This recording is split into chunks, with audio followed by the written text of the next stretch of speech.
Welcome to Taiwan Headlines, news that impacts Taiwan's future. I'm Donovan Smith. The Taipei District Prosecutor's Office yesterday announced that it has dropped defamation cases against the Financial Times, the Central News Agency president, and others after Want China Times Media Group suddenly rescinded its lawsuits.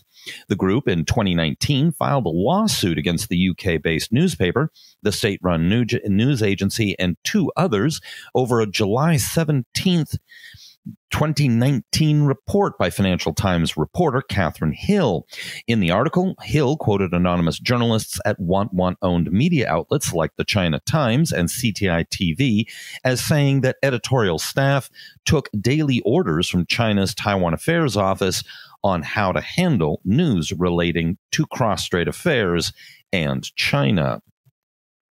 Mobile payments in Taiwan last year more than doubled to over 240 billion NT from a little over 118 billion a year earlier.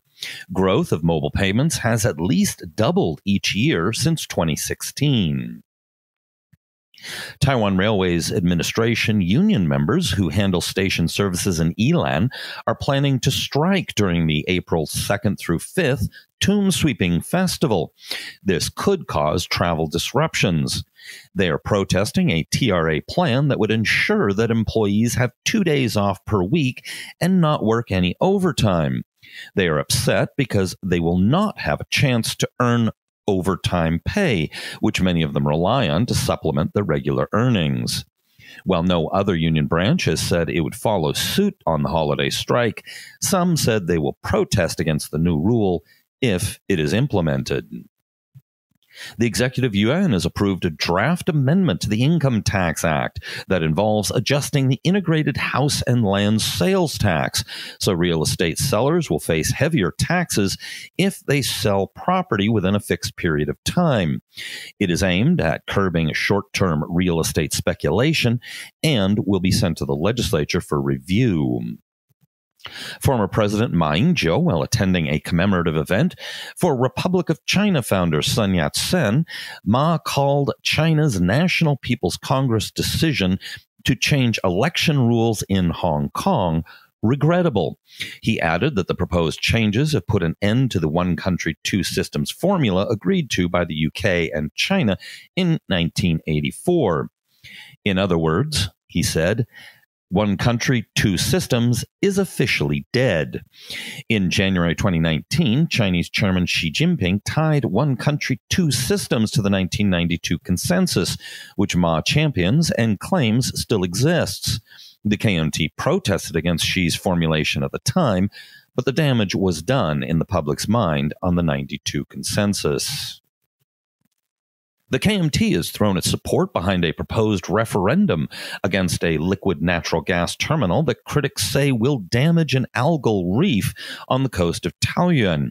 The government insists they have revised the original plan of 232 hectares for the project by reducing it by 90% to minimize the potential environmental impact. They also insist there isn't any real other practical location for it, and it would delay the plans by years if they have to start over at a new location. Their plan is to use gas power to phase out coal-fired units. The referendum has gained around 650,000 signatures, so it will almost certainly be put on the ballot in August. The KMT is also considering pushing for a referendum on restarting construction on the uncompleted fourth nuclear power plant.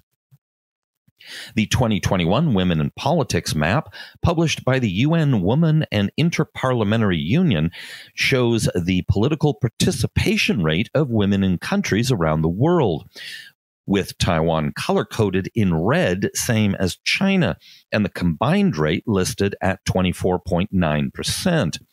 In a Facebook post, the Taipei Economic and Cultural Office in New York said, the IPU UN Women in Politics 2021 map flagrantly excluded Taiwan and disregarded its hard-won progress in the area of gender equality.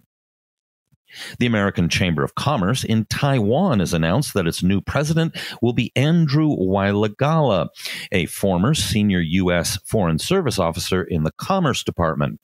They hope he will work on issues including a U.S.-Taiwan bilateral trade agreement and business development.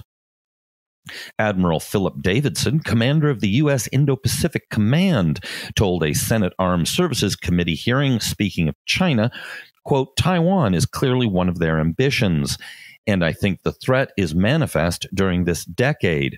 In fact, in the next 6 years. Meanwhile, members of the U.S. Congress have reintroduced the Taiwan Fellowship Act, which would establish a program allowing U.S. federal government employees to study and work in Taiwan for up to 2 years. A statement said that the act would, quote, build upon the U.S. strategic partnership with Taiwan's vibrant democracy.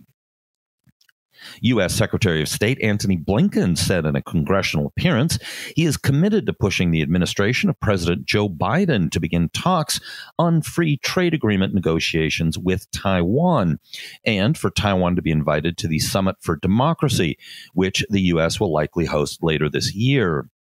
A free trade deal is, however, not his department. That power belongs to the U.S. Trade Representative. He went on to say that Taiwan is, quote, a country that can contribute to the world, not just its own people. COVID is a very good example of that.